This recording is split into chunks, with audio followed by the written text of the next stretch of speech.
திருச்சி மணப்பாறையில் வீட்டில் தனியாக இருந்த பெண்ணை கொலை செய்து கொள்ளையடித்த வழக்கில் குற்றவாளி சிக்கியிருக்கிறார்.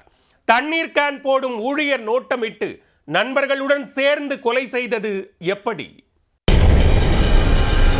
திருச்சி மாவட்டம் மணப்பாறை மஸ்தான் தெருவைச் சேர்ந்தவர்கள் நாகப்பன் கல்யாணி தம்பதி. கடந்த 3ஆம் தேதி கணவர் மற்றும் மகன் கடைக்கு சென்றுவிட்ட நிலையில் வீட்டில் கல்யாணி மட்டும் தனியாக இருந்துள்ளார். மதியம் அவரது மகன் ராமநாதன் உணவு வாங்குவதற்காக வீட்டிற்கு சென்று பார்த்தபோது வீட்டின் சமையலறையில் கல்யாணி கொலை செய்யப்பட்டு கிடந்துள்ளார். மேலும் அவர் அணிந்திருந்த 16 சவரன் நகைகள் மற்றும் வீட்டில் இருந்த 30,000 ரூபாய் பணம் கொள்ளையடிக்கப்பட்டிருந்தது.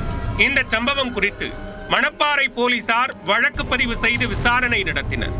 கல்யாணி கொலை செய்யப்பட்ட சம்பவ நேரத்தில் அந்த பகுதியில் நடமாடியவர்கள் குறித்து சிசிடிவி காட்சிகள் மூலம் ஆய்வு செய்தனர்.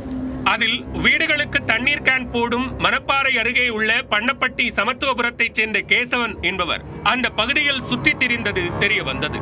சிசிடிவியில் பதிவான காட்சிகளை வைத்து சந்தேகத்தின் அடிப்படையில் அவரை பிடித்து போலீசார் விசாரணை மேற்கொண்டனர். அதில் அவர் தண்ணீர் கேன் போடுவது போல சென்று நோட்டம் விட்டு செல்வதும் பின்னர் கல்யாணி தனியாக இருப்பதை அறிந்து தனது நண்பர்களுடன் வீட்டிற்குள் நுழைவதும் பதிவாகி இருந்தது. 4 பேரும் சேர்ந்து கல்யாணியை மூச்சை அடக்கி கொலை செய்திருப்பது போலீசாரின் விசாரணையில் தெரிய வந்தது.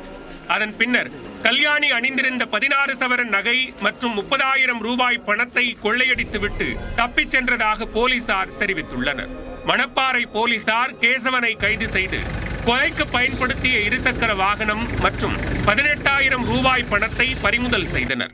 மேலும் இந்த சம்பவத்தில் தொடர்புடைய புத்தானத்தம் கம்பிளியம்பட்டியைச் சேர்ந்த ராமச்சந்திரன், சித்தானத்தம் கலிங்கப்பட்டியைச் சேர்ந்த ராமன், திருவண்ணாமலையைச் சேர்ந்த வெங்கடேசன் ஆகிய 3 பேரை தீவிரமாக தேடி வருகின்றனர். தண்ணீர் கேன் போடும் ஊழியர் கொலை செய்து கொள்ளையடித்த சம்பவம் தண்ணீர் கேன் வாங்கும் பொதுமக்களை அச்சமடைய வைத்துள்ளது.